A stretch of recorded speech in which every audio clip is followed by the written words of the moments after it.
Ramdam ko ang pamamawis ng aking mga palad habang nakaabang sa dilim. Natatakot ako, hindi dahil may humahabol sa akin, kundi dahil ako mismo ang may binabalak na masama. Ako nga pala si Carlo, hindi ko tunay na pangalan. Alam kong marami ang makakatakdang humusga sa akin dahil sa aking ginawa, ngunit gusto ko sanang isalaysay ang karanasan kong ito para kapulutan ng aral ng iba. Gabi iyon ng Marso taong 1989,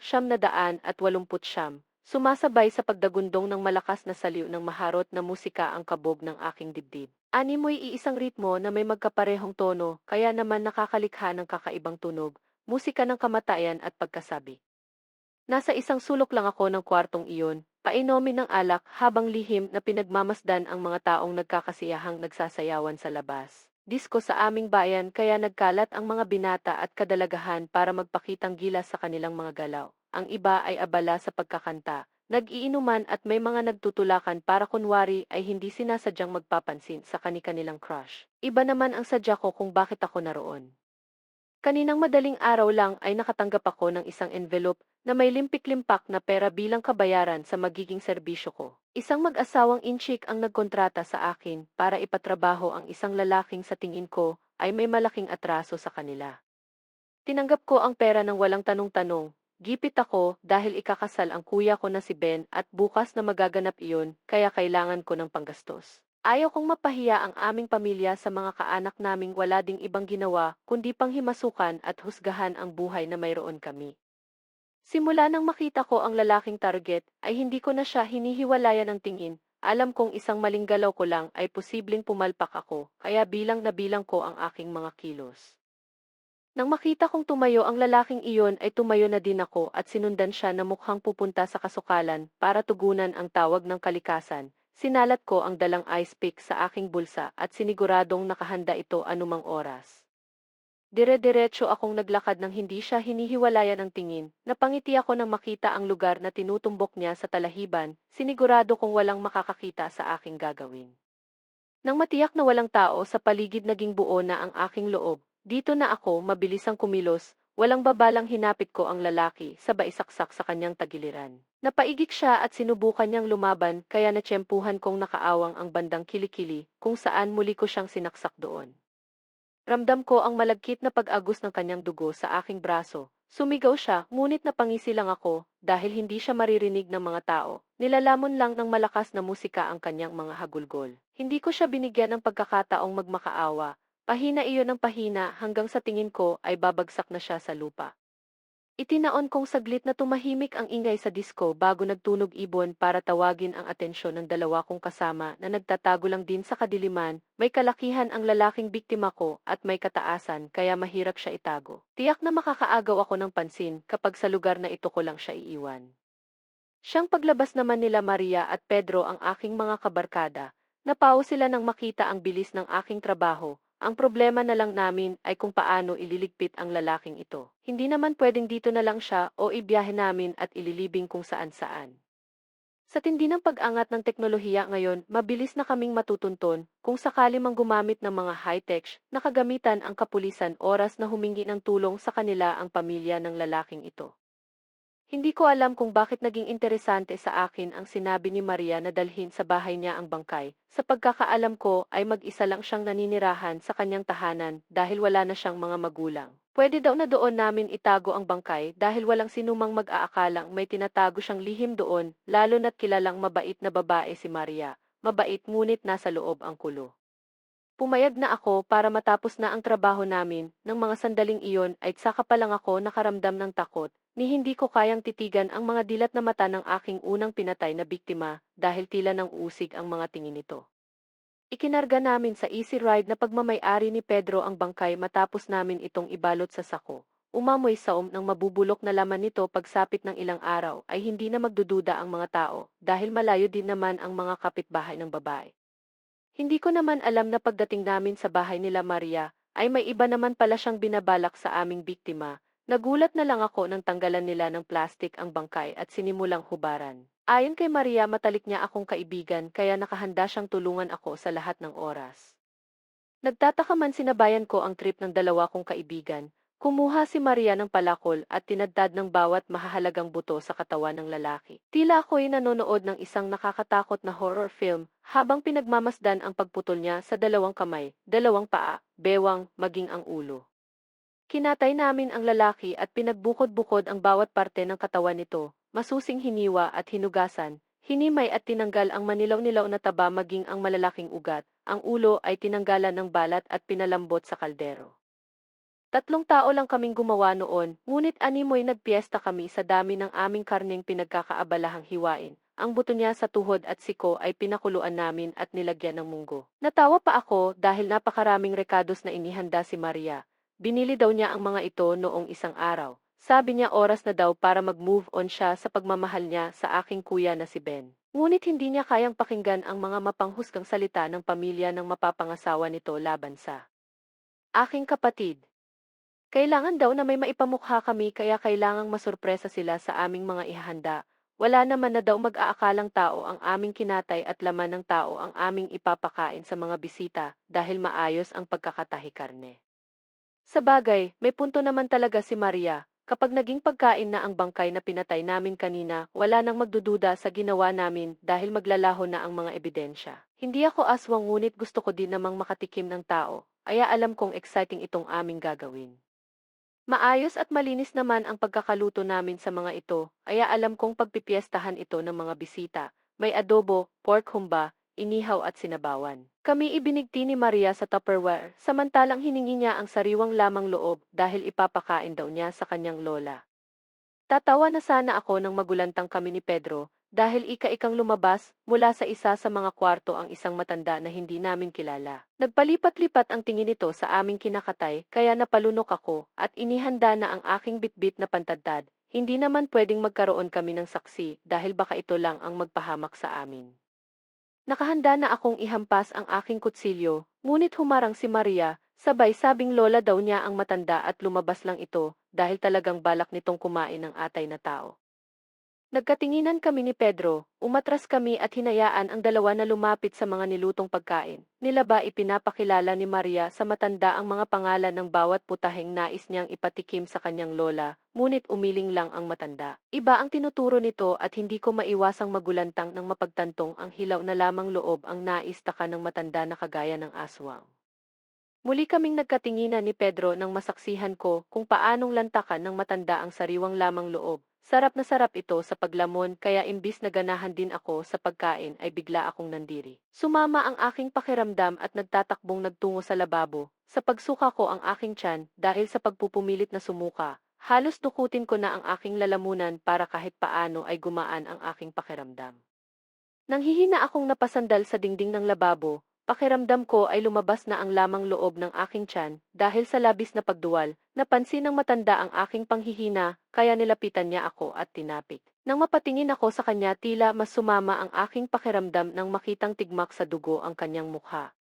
Lumayo ako at nagtungo sa kusina, naabutan ko naman si Maria na iniahon na mula sa malaking kaldero ang ulo ng lalaking biktima namin, naging crispy na nang hayaan niyang maluto sa mantika, mas lalong bumigat ang aking pakiramdam.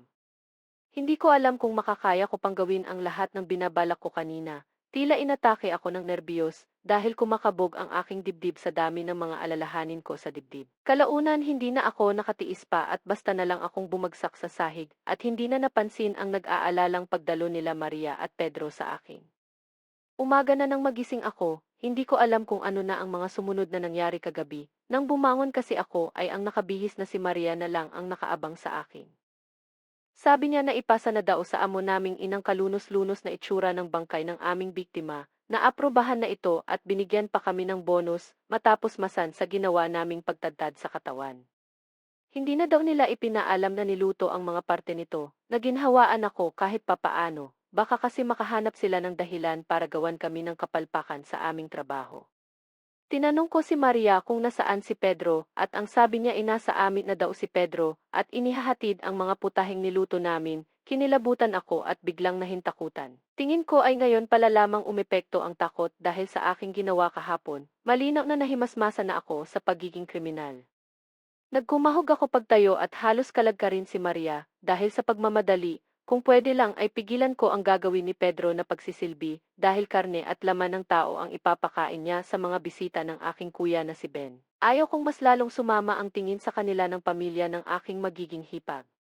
Mabuti na lang nagkaroon kami kaagad ng masasakyan, kaya mabilis kaming nakarating sa aming pupuntahan. Pagdating namin doon marami ng tao sa bahay. Karamihan sa mga bisita ay abala at nagkakatuwaan kaya naman mas lalo akong natensyon at kaagad na hinanap si Kuya Ben. Nakasalubong ko siya sa may bungad ng aming bahay at naiiyak sa tuwa akong niyakap. Bumilib daw sa amin ang kanyang mga biyanan. Bukod sa malaking halagang binigay niya sa mga ito, nasarapan din daw ang mga bisita sa putahe.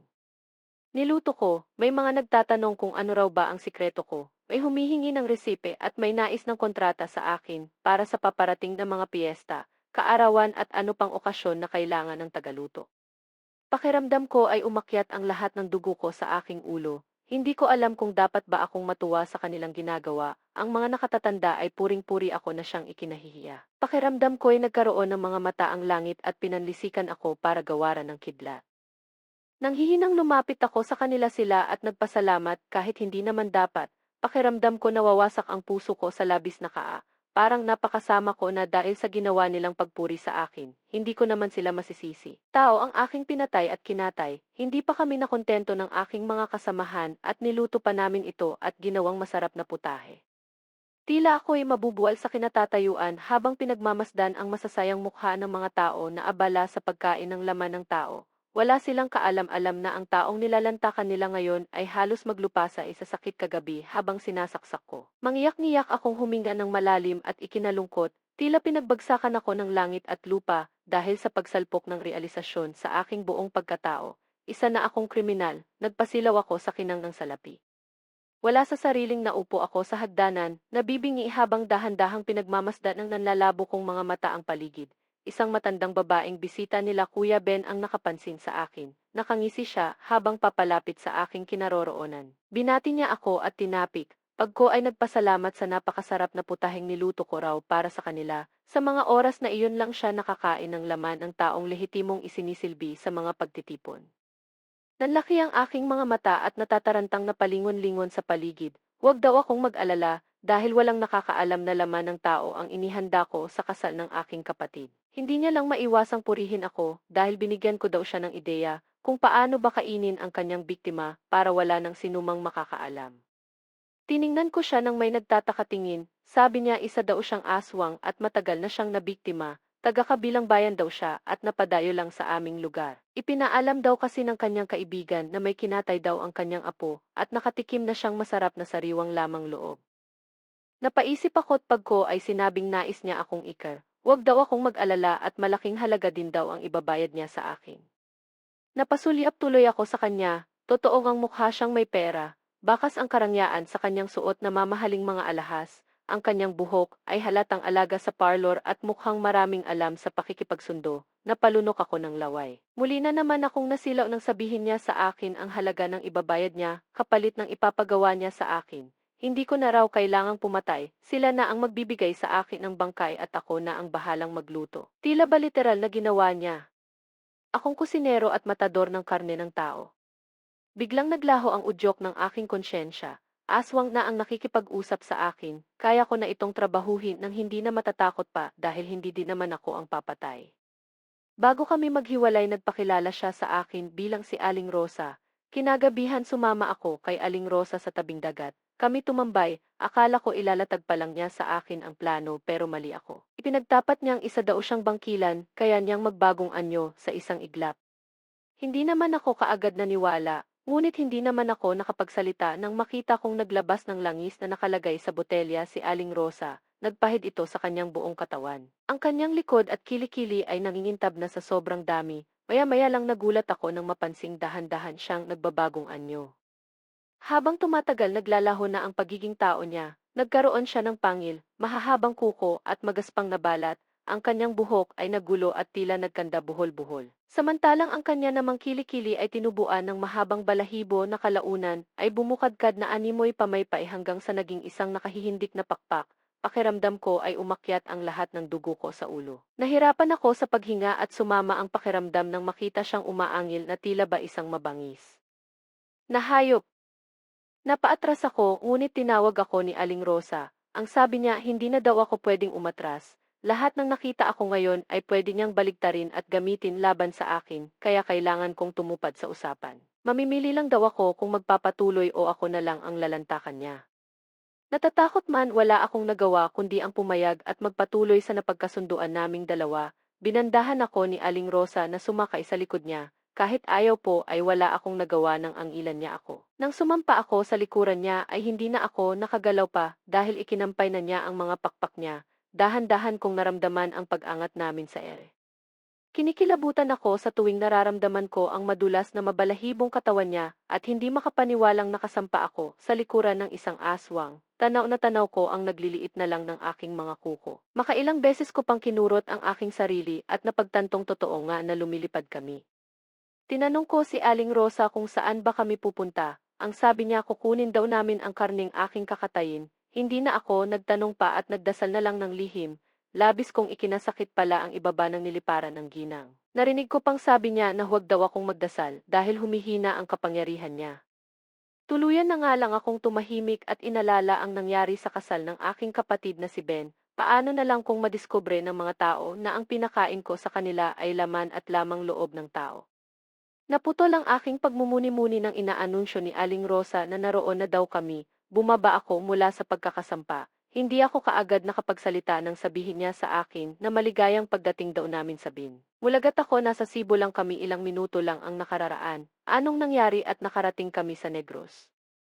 Dati ginagawa naming biro ang kasabihang manghihiram kami ng langis sa aswang kapag nais naming bumiyahe para makalibre ng pamasahe. Hindi ko akalaing totoo pala ang mga iyon at mukhang mananatili na ang karanasan ko hanggang sa tumanda ako. Pinagmasdan ko ang malaking bahay na nasa harapan namin. Anya, naghihintay daw sa loob ang kanyang buong angkan. Pakiramdam ko ay kakatay niya ako ng buhay, kaya bilang na bilang ko ang aking mga hakbang. Sinabi niya sa akin na wala daw akong dapat na ikatakot. May usapan kami kaya wala daw kahit na sinong magbabalak na makialam sa akin. Nanginginig akong nagpasalamat at sumunod na sa kanya. Pumasok kami sa malaking bahay at nakita ang nasa 2 hanggang 3 bangkay na nakaabang sa may kahabaang mesa. Iyon daw ang kailangan kong lutuin. Sila na daw ang bahalang bumukod ng bawat parte, kaya kahit nasusukan na ako ay mabilisan kong ginawa ang trabaho. Gusto ko nang umuwi sa totoo lang, ngunit hindi ko alam kung paano magpapaalam nang hindi sila nagagalit. Kalaunan natapos ko din ang aking trabaho at naihain sa naghihintay na angkan ni Aling Rosa. Tuwang-tuwa pa ang lahat nang matikman nila ang aking niluto. Napakasarap daw noon at puring-puri ako. Nabaghan ako sa aking mga narinig. Hindi ko pinangarap na maging kusinero ng mga aswang at hindi ko alam kung paano malulusutan ang pangyayaring ito. Hinayaan ko silang lantakan ng aking nilutong laman ng tao. Nandidiri ako sa kanilang ginagawa na halos simutin pa ang mga mumo na nahulog sa mesa o sa sahig.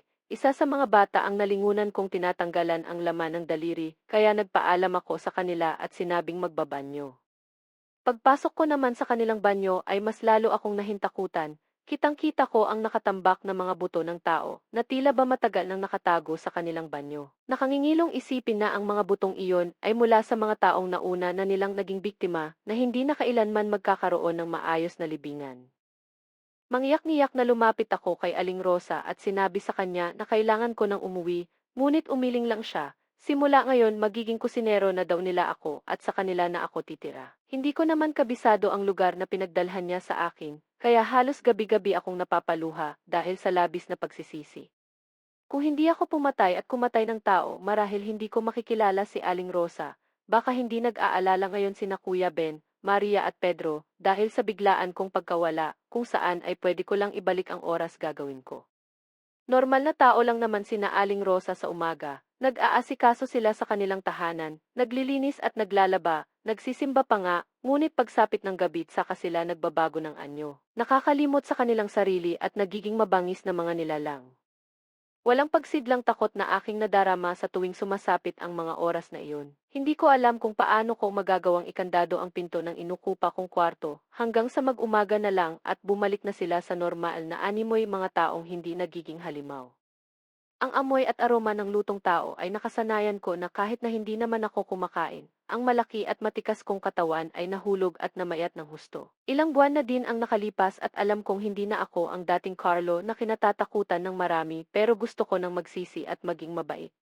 Isang araw hindi sinasadyang napanood ko sa telebisyon ang tungkol sa ginawa kong krimen men, nung nakaraang mga buwan, pinaghahanap nila ako at pinananagot sa krimeng aking ginawa. Kaya pala hindi ko napansing hinahanap ako nila Maria at Pedro ay dahil nauna nang nakakulong ang dalawa, maging ang aking mga among mag-asawang inchik. Hindi rin kasi pala basta-basta ang taong pinatay ko kaya sinampahan ako ng mabigat na kaso.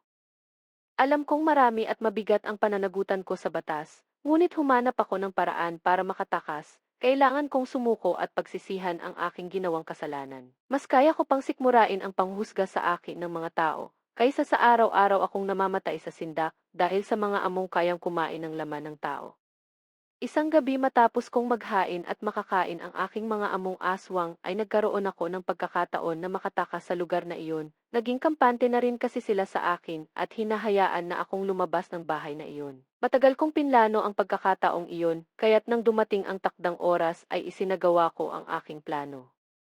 Nagpaalam lang ako upang bumili ng sigarilyo kunwari sa tindahan. Doon na nakaabang sa akin ang isang naging kaibigan ko na tricycle driver. Hindi ko naman ipinaalam sa kanya ang lahat ng mga lihim ng pamilyang iyon. Iniwan ko na ang aking mga gamit, tanging dala ko lamang ay ang aking sweldo na halos hindi na magkasya sa aking bulsa. Hindi na ako nagkaroon pa ng pagkakataong magdala ng bag para isilid iyon dahil mahahalata ako ng aking mga amo. Pagsakay ko sa tricycle ng aking kaibigan ay agad niyang pinaharurot ito at pumunta diretso sa isang terminal kung saan ako sasakay ng barko pa uwi sa amin. Sa kabutihang palad ay tagumpay ang aking naging plano. Nakasakay kaagad ako ng barko at umalis na patungo ng Cebu. Ngunit sa hindi inaasahang pagkakataon, habang ako ay natutulog, narinig ko na lamang na may mga taong nag-uusap-usap sa paligid ko. Pagmulat ng aking mga mata na pagtanto kong malapit na kaming dumaong, naramdaman ko na lamang na may naglagay sa akin ng posa sa aking mga kamay. Nagulat ako dahil tumambad sa aking harapan ang tatlong pulis. Opo, Kuya Chris, hindi pa man ako nakatutuktong sa Cebu ay nahuli ako ng alagad ng batas. Habang sinusulat ko ang kwentong ito ay narito pa rin ako sa piitan kung saan ko pinagdudusahan pa rin ang krimen na nagawa ko. Isang pangyayari sa aking buhay na pinagsisisihan ko ng husto. Isang krimen na pagdudusahan ko habang buhay. Dito ko na po tatapusin ang malagim kong kwento at sana po ay mapili nyo rin itong basahin sa inyong channel. Lubos na gumagalang ang inyong kaistorya, Carlo. Magandang araw sa inyong lahat. Ako nga po pala si Sofia. Nais ko pong ibahagi ang aking kwento at karanasan sa aswang. Isa akong guro sa isang public school na itago na lang natin sa pangalan ng Darana High School. Isa akong English teacher at magdadalawang taon pa lamang ako sa trabaho noong nakilala ko ang isa kong estudyante na itago na lamang natin sa pangalang Elena. Si Elena ang pinakatahimik kong estudyante at madalas ay mag-isa at walang mga kaibigan. Hindi ko rin nakikita na may baon siya sa school. Napalapit ako sa kanya noong minsan ay nakita ko siya sa CEC na pinagtutulungan siyang sampalin ang dalawang estudyante at tinulak pa nila ito. Agad-agad akong pumasok at tinulungan ko siyang makatayo.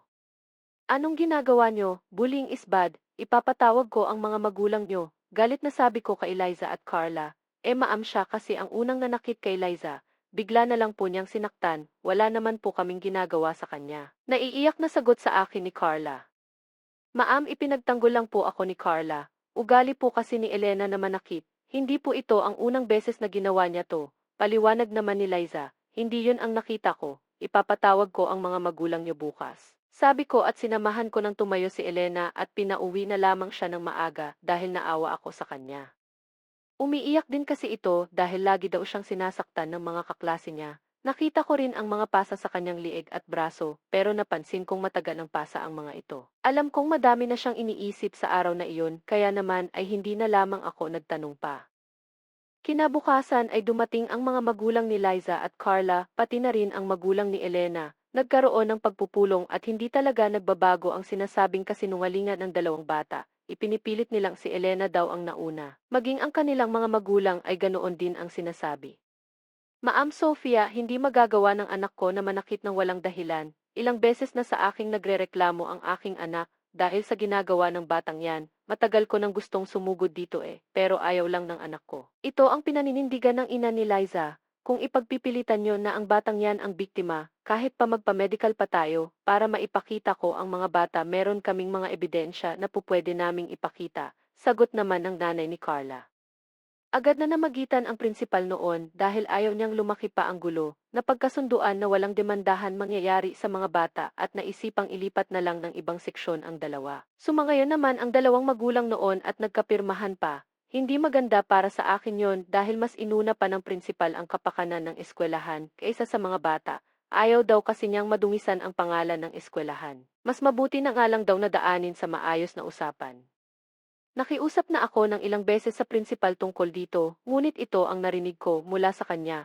Ma'am Sophia, naiintindihan namin ang kapakanan ng mga bata, pero paano na lang ang mga katrabaho mo kung malamang may kapabayaan dito sa atin? Maraming mawawala ng trabaho, madaming madadamay, ito ang sinagot sa akin ng prinsipal na sobrang hindi maganda ang pagkakarinig ko. Ngunit wala na rin naman akong magagawa sa lahat ng ito ay tahimik lang ang mga magulang ni Elena hanggang sa natapos ng magsalita ang mga magulang ni Liza at Carla at saka nagsalita ang ina ni Elena. Nagulat ako sa ginawa niya dahil bigla niyang hinila ang buhok ni Elena kanya ito pinuwersang pinaluhod. Humingi ka ng tawad sa kanila.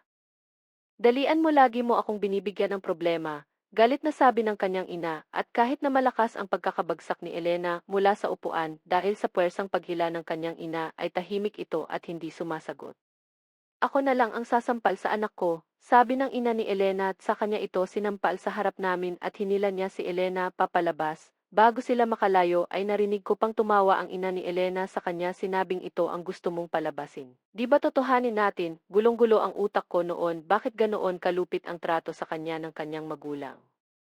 Lahat kami ay natulala sa aming nakita at kinabukasan ay hindi na pumasok si Elena. Nalaman ko din sa aking mga co-teachers na ampon lang pala si Elena at galing daw siya sa tatlong pamilya. Lahat daw ng umampon sa kanya ay nagiging miserable ang buhay, kaya naman sinasabi nila na malas daw ang batang ito. May mga namamatay daw kasi sa mga naunang pamilya na kumupkop sa kanya o kaya naman ay nakukulong. Nangyari ito taong 2010 lamang. Nagulat ako noong una sa narinig ko pero ako kasi yung klase ng tao na hindi naniniwala kaagad sa mga sabi-sabi, lalo na kapag hindi ko pa ito napapatunayan, iniisip ko muna ng ilang beses bago ko husgahan ang isang tao. Imbis na matakot ako ay naawa ako sa bata dahil may pagkakaparehas kami. Itinuring din kasi akong malas ng aking pamilya mula pa noong bata pa lamang ako. Sinisisi ako ng aking ama sa pagkamatay ng aking ina na hindi ko naman piniling isilang sa mundong ito. Hindi ko naman hiniling na mabuo nila ako, namatay ang mama ko dahil sa komplikasyon sa kanyang panganganak. Sobrang dinamdam ng aking ama ang nangyari, kaya naman ay naging lasinggo ito hanggang sa 10 taong gulang ako. Araw-araw ay sinasaktan niya ako. Pinapalo at nakakarinig ako ng mga masasakit na salita mula sa kanya. Sumpa raw ako na ipinanganak ako, sana ako na lang daw ang namatay at hindi si mama. Walang gustong umampon sa akin, kahit pa nakikita nila ang pang-aabuso sa akin ng aking ama, hanggang sa isang araw ay sobrang nalasing ang aking ama at hindi na niya nakayanan ang lungkot at nagpakamatay siya. Buong angka ng pamilya ng aking ama at sa aking ina ay mas mabigat ang binigay nilang sakit sa akin dahil pinaniniwalaan nilang malas nga ako. Naging palaboy ako sa kalsada mula noong namatay ang aking ama at namamalimos ako hanggang sa maswerte ako at nakita ako ng isang maawain na guro na si Maam Lucia. Siya ang kumupop sa akin at nagtrabaho ako sa kanya bilang isang katulong at sinuportahan nila ang aking pag-aaral. Hindi ko naman pinalampas ang aking pagkakataon na makapagtapos sa aking pag-aaral. Parehas kami ni Elena na tahimik lang sa eskwela at halos walang baon sa klase dahil sa pagtitipid. Wala din akong mga kaibigan at madalas ay inaasar ako ng mga kaklase ko kaya naman ay sobra ding trauma at depresyon na pinagdadaanan ko. Mabuti na lang at kahit papaano ay nakapagtapos pa rin ako kaya naman nakabukod na ako kila Maam Lucia pero hindi na ako nag-asawa pa kahit pa maraming nanliligaw sa akin dahil ayokong mangyari kung sakaling magkaanak ako at mamatay ako ay walang mag-aalaga sa kanya kagaya ng nangyari sa akin. Kaya naman ang makita ko ang ginawa ni Liza at Carla maging ang magulang ni Elena ay nakaramdam ako ng kurot sa aking puso na kailangan ko siyang tulungan. 2 araw mula noong hindi na pumapasok sa eskwelahan si Elena ay naisipan kong bisitahin siya sa kanilang bahay. Sabado noon ang pumunta ako at kahit mahirap hanapin ang kanilang bahay, dahil kinailangan ko pa kasing bumiyahe ng 30 minutos bago ko marating ang kanilang lugar. Pagdating ko sa kanilang bahay ay alam ko na kaagad na mayaman ang umampon sa kanya. Malaki kasi ang bahay na ito at malaki ang gate sa labas pero naririnig ko ang sigawan ng mag-ina sa kanilang bahay. Maraming mga tsismosa din noon sa labas at nakikiusisa sa nangyayari. Mula sa labas ay dinig ko ang kanilang bulong-bulungan, nang biglang may isang matanda na kumalabit sa akin at nagtanong sa akin. Iha, anong ginagawa mo dito, ngayon lang kita nakita? Tanong niya sa akin. Ako po ang guro ni Elena. Naisipan ko po kasi siyang bisitahin dahil ilang araw na po siyang hindi pumapasok, sagot ko sa matanda. Iha, mag-iingat ka sa batang yan dahil hindi siya normal. Namatay ang anak ni Mila mula noong inampo ng batang yan. Madalas sila mag-away dahil nananakit si Elena. Nakakatakot, sabi niya sa akin at nakisabat din ang iba sa kanya niyang mga kasama. Naaswang ata ang batang yan, sabi ng albularyo dito sa amin, sabat niya. Nainis na ako noon sa mga pinagsasabi nila dahil hindi ako naniniwala sa mga aswang. Hindi pa ako nakakakita. Ginagawan lang nila ng kwento ang bata na walang kamalay-malay kagaya ng ginawa sa akin noon ng sarili kong pamilya. Kumatok na ako kaagad noon sa kanilang gate at matagal bago ako pinagbuksan at ang kanilang kasambahay pa ang kumausap sa akin. Sino po sila, ma'am? Tanong niya sa akin. Ako po ang guro ni Elena. Ako si Sofia.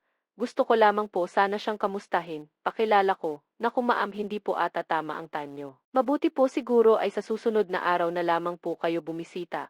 Pakiusap sa akin ang kanilang kasambahay. Napansin kong kinakabahan noon ang kanilang kasambahay at parang natatakot ito. Konting kalabog at sigaw lang kasi mula sa loob ay nagugulat ito.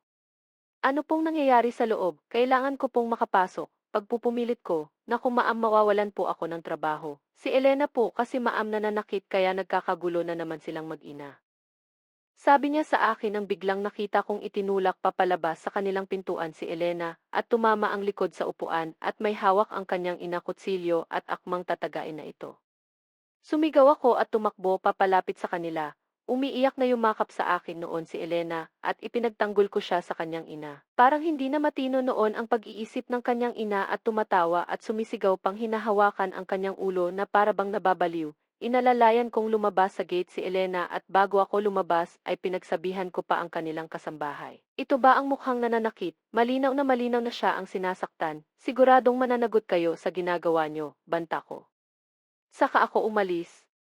Dinala ko si Elena sa mga pulis at inireklamo ang tungkol dito. Noong una ay naiinis pa ako sa mga pulis dahil parang hindi pa sila naniniwala kaagad. Hindi daw kasi ito ang unang beses na nangyari ito at kapag humihingi ng tulong si Elena ay binabasura ang kanyang reklamo dahil lahat daw ng tao sa kanilang lugar ay salungatang sinasabi ang kanilang nakikita. Si Elena daw ang nananakit at siya daw ang dahilan kaya namatay ang anak ng kanyang ina.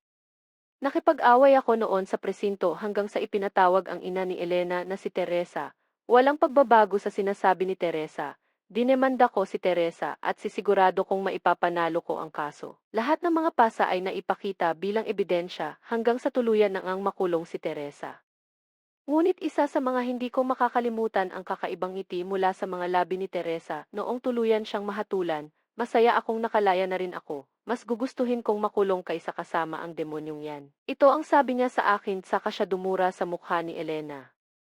Lahat ay ginawa ko rin upang legal kong maampon si Elena. Halos isang taon din siyang nagpahinga upang mapagamot ang lahat ng kanyang mga sugat at maging handa bago makabalik uli sa eskwela. Sa unang isang taon ng aming pagsasama sa aking buhay ay masasabi kong ito ang isa sa pinakamasayang parte ng buhay ko para kasi akong nagkaroon ng kapatid at katuwang sa buhay ng unang beses. Masipag kasi na bata si Elena at pagkauwi ay may naluto ng pagkain. Hindi ko pinansin ang mga sinasabi sa akin noon ng mga co-teachers ko, kahit pa sa pinakamalapit kong kaibigan sa eskwelahan na si Ana ay hindi ko pinakinggan. Lalo na noong minsan ay narinig ko sa kanya ang mga salitang sigurado ka ba na hindi ka mapapahamak sa batang yan. May kakaiba kasi sa batang yan, lalo na sa kung paano din siya kumilos parang hindi siya ang biktima. Sabi niya sa akin bigla noong inimbita ko siyang gumawa ng mga presentation para sa aming klase. Ana, sana naman ay suportahan mo ako sa desisyon ko. Ayong maging ikaw ay layuan ko dahil lang dito. Mabait na bata si Elena at ako mismo ang magpapatunay niyan. Tignan mo ang dami mong nakain sa bigay niyang pagkain sa'yo. Sabi ko. Ito ang huling beses kong nakita si Ana dahil nabalitaan kong nagkaroon daw siya ng mga allergies sa katawan hanggang sa nasira ang samahan namin dahil sa masasamang salita ang natanggap ko sa kanya at sinisisi niya si Elena sa nangyari sa kanya na may lason daw ang pagkain na binigay sa kanya. Wala naman itong naipakitang pruweba, kaya naman ay natalo sila sa kaso at ibinasura lang. hindi naman ako naging pabaya kay Elena. Paminsan-minsan ay pinagsasabihan ko rin siya, lalo na noong napapansin kong minsan, ay parang masyado ko na siyang napaboran at nakasimangot na siya kapag hindi ko nasusunod ang gusto niya. Elena, mag-usap nga tayo. Alam ko na madami kang pinagdadaanan na hindi maganda at ganun din ako, pero hindi maganda ang ginawa mong pagdadabog kanina, lalo na nasa eskwelahan tayo. Ito ang sinabi ko kay Elena na minsan ay nagtampo siya sa akin dahil may bago noon silang kaklase na si Mia at tahimik din kasi ito, kaya pakiramdam ko ay kinakailangan niya din ng atensyon upang hindi rin siya asarin ang kanyang mga kaklase. Madalas ay isinasama ko si Mia kapag kumakain kami ng pananghalian ni Elena. Napapansin kong nagsiselos siya mula dito kaya naman ay napagalitan ko siya hanggang sa napapansin kong si Mia na ang umiiwas sa amin noon tuwing tinatawag ko siya. Mia, na halika, sabay na tayo nila Elena kumain. Sabi ko at lumapit ako sa kanya. Hindi na po maam, may baon na po kasi ako, dito na po ako kakain. Sabi niya, naku, halika na anak, mas maganda kung may kasalo kang kumain. Pagpupumilit ko at tinulungan ko siyang magbuhat ng gamit niya.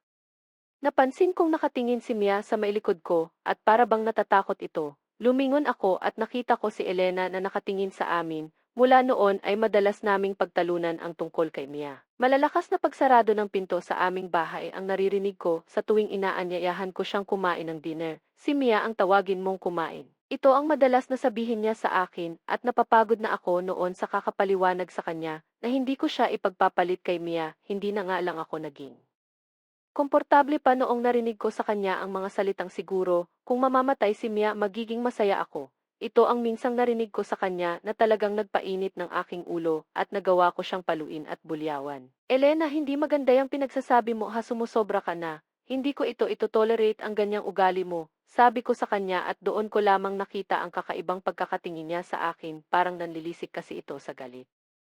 Habang patagal ng patagal ay nagiging masama ang ugali ni Elena. Hindi na siya ang babaeng naapi, kundi madalas ay nalalaman ko na lang na siya ang may pasimuno ng pananakit sa mga kaklase niya sa eskwelahan. Napilayan pa ang isa sa mga bata at kamuntikan ng mamatay sa pagkakalunod ang isa. Inilublob daw kasi ni Elena ito sa tubig hanggang sa simya naman ang hindi ko na nakikita at hindi na rin pumapasok sa eskwelahan.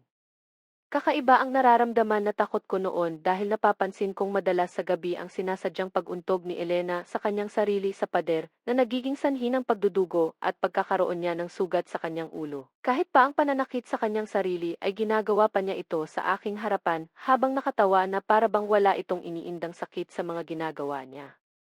May isang beses din na nabigla ako nang makita ko siya sa kusina. Galing pa ako noon sa eskwelahan at late na akong nakauwi dahil sa dami naming paperworks. Nasa pintuan pa lamang ako noon ay kitang-kita kasi sa labas ng aming bahay ang aming kusina at nakita ko siyang kumakain ng hilaw na karne ng baboy. Nakikita ko kasing tumutulo pa ang dugo mula dito. Parang sarap na sarap siya sa kanya ang ginagawa noon, kaya naman ay dahan-dahan akong bumalik at pumunta muna ako sa tindahan malapit sa amin at kunwaring bumibili na lang ng merienda. Gusto ko kasing mapag-isipan muna ang aking nakita dahil sobrang kinilabutan ako. Pinalipas ko muna ng isang oras bago ako bumalik sa bahay at sakto namang nasa loob na siya ng kanyang kwarto. Madalas kong napapansin na naubos ang karne sa ref noon, pero hindi ko alam na ganito pala ang kanyang ginagawa kapag wala ako. Mula noon ay nag-iingay ako kapag malapit na ako sa bahay upang alam niya kung malapit na ako. Natatakot na ako noon para sa sarili ko dahil parang mali ata ang desisyong ginawa ko. Hanggang sa hindi lang ito ang nakita kong iba sa kanya dahil muli ko na naman siyang nakitang kumakain at kitang-kita ko ang pagkagat niya sa ulo ng sisiw sa kanya itong inuya. Dalawang sisiw iyon at hawak-hawak niya sa kanyang dalawang kamay sa kanya ito pinagsabay na kainin. Kaya pala palaging nagrereklamo ang isa sa kapitbahay namin na palagi daw itong nawawala ng mga alagang manok. Naalala ko tuloy ang itsura noon ni Teresa na siyang umampon sa kanya noon na para siyang mababaliw sa mga nakikita niya. Kinilabutan ako nang unti-unti kong nakikita ang gawain ng batang ito. Madalas na rin ang aming pagsisigawan at tampuhan sa bahay. Hindi ko na siya makontrol at maging ang aking sarili. Hanggang sa isang araw ay maaga akong pumasok sa eskwelahan. Nagkukumpulan ng mga tao sa labas ng eskwelahan at nakatingin sa ikatlong palapag ng building ng school namin. Pagtingin ko sa taas ay nakita ko ang kalunos-lunos na bangkay ni Mia na nakasabit sa taas at akala ng lahat ay nagpakamatay ito. Maya-maya pa ay dumating na ang mga pulis at tinignan ang katawan ng bata. Isa ako sa pinatawag noon dahil alam ng lahat na ako palagi ang gurong lagi niyang kasama. nabanggit ko nga ang tungkol kay Elena at ang madalas naming pag-aaway dahil dito. Hindi po suicide ang nangyari sa bata, madam. Malinaw po sa aming nakita na pinatay po ang bata at saka ito pinagmukhang nag-suicide. Ito po ang ilan sa mga litrato. Nagtamo ng madaming kalmot sa katawan ng bata at wala na rin ang ilan sa kanyang mga lamang loob. Sa pakiwari namin ay pinahirapan pa ito bago pinatay. Kailangan po namin ang tulong nyo, sabi sa akin ng mga pulis na para bang pinaghihinalaan nila na ako ang gumawa nito. Ang kapwa kong mga guro ay nakatingin sa akin at alam kong si Elena ang pinaghihinalaan nila. Ang ilan sa mga naririnig kong bulong-bulungan nila ay aswang daw ang gumawa nito. Dali-dali ako noong dumiretso sa bahay at nadatnan ko doon si Elena, nasa kanyang kwarto, bagong ligo at kumakanta pa habang sinusuklay ang kanyang buhok. Pinagmamasdan ko siya mula sa kusina at kinuha ko noon ang kutsilyo upang proteksyon kung sakali mang totoong aswang nga ito. Dahan-dahan akong lumalapit sa kanya noon nang bigla siyang narinig na magsalita. Ngayon ba nawala na si Mia, mamahalin mo na ba ulit ako? Sabi niya at lumingon siya sa akin, kasabay ng nakakatakot nitong ngiti. Kakaiba din ang itsura ng kanyang mga mata na para bang nangingitim ang mga ito. Anong ginawa mo sa kanya? Tanong ko, pare-parehas kayo. Akala ko pa naman iba ka sa kanila, sagot niya sa akin. Hanggang sa nagsigawan na naman kami, pinipilit ko siyang lumayas na sa bahay ko at tinutulak ko siya papalabas sa aming bahay. Hindi ko na namamalayan na napakaraming tao na pala ang nakamasid sa amin sa labas. Masama ang tingin nila sa akin, lalo na at may hawak akong kutsilyo sa aking kamay. Maya-maya pa ay nagkukunwaring umiiyak si Elena at humihingi ng saklolo sa mga tao sa labas. Sa araw ding iyon ay dinampot ako ng mga pulis at muli na naman nila akong inakusahang pumatay kay Mia at child abuse daw kay Elena. Madami daw silang nakitang pasa sa katawan ng bata na ako daw ang gumawa ayon daw sa sinabi ni Elena. Sinabi din daw sa kanila ni Elena na nakita daw niya akong pinatay si Mia at pinagbantaan ko daw siyang ilihim ang tungkol dito. Wala akong maipakita na ebidensya sa mga pulis, kahit na ano pang pagtatanggol ang gawin ko, ay wala akong laban mula sa menor de edad. Pakiramdam ko noon ay guguho ang mundo ko. Hindi ko akalain na mangyayari ito sa akin dahil sa kawalan ng ebidensya. At sana ay maging testigo si Elena ay nakulong ako ng 0 taon, nawalan din ako ng lisensya sa pagtuturo. Wala akong mahinga ng tulong ng mga panahong iyon dahil ang kaisa-isahan ko din kaibigan na si Ana ay nabalitaan ko na ring pumanaw dahil sa sakit na dinulot ng pagkaing binigay sa kanya ni Elena. Hindi ko alam noon kung ano ang magiging buhay ko paglalabas na ako sa kulungan dahil wala na akong lisensya at hindi na ako makakapagtrabaho pa ulit. Taong 2020 noong makalaya ako at sakto noon na pandemic. Mabuti na lamang at kahit na ganito kagulo ang nangyayari sa buhay ko, ay nandyan pa rin si Maam Lucia na kumupop ulit sa akin at laking pasasalamat ko dahil naniniwala siya sa akin. Naging katulong na lamang ulit ako sa kanya at kapag day off ko ay pumupunta ako sa isang albularyo. Lahat ng mga gamot laban sa mga aswang at mga kwintas ay nabili ko na yata. Lapitin daw kasi ako ng mga aswang at malas kaya naman ay kailangan ko daw ang mga ito. Hindi ko alam kung may mabigat na kasalanan ba ako sa Diyos o ang aking mga ninuno kaya ganito ngayon ang buhay ko. Kapag lumalabas ako ay lagi akong may takip sa mukha dahil natatakot ako kung makita ako ulit si Elena. Hindi ko alam kung kaninong pamilya na naman siya nanunuluyan. Naging aral sa akin ang mahirap magpapasok ng mga taong hindi mo kakilala. Naiintindihan ko na kung bakit mas ginustong makulong ni Teresa, kaya araw-araw na mabuhay kasama si Elena ang din talaga niya. May mga ganyang bata pala talaga kahit sa totoong buhay. Akala ko sa mga napapanood lang. Napakagaling kasi niyang umakting at magpanggap na api-api sa buhay.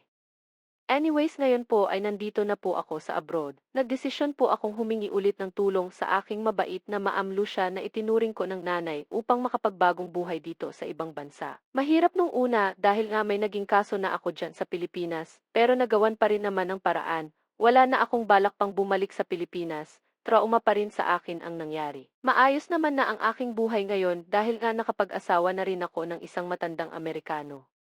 Ibabandera ko ang Pilipinas dito sa Amerika. Ngayon ay binayayaan ako ng dalawang sobrang cute na mga bata na nagmana sa kanilang ama na mapuputi at blue ang kulay ng kanilang mga mata.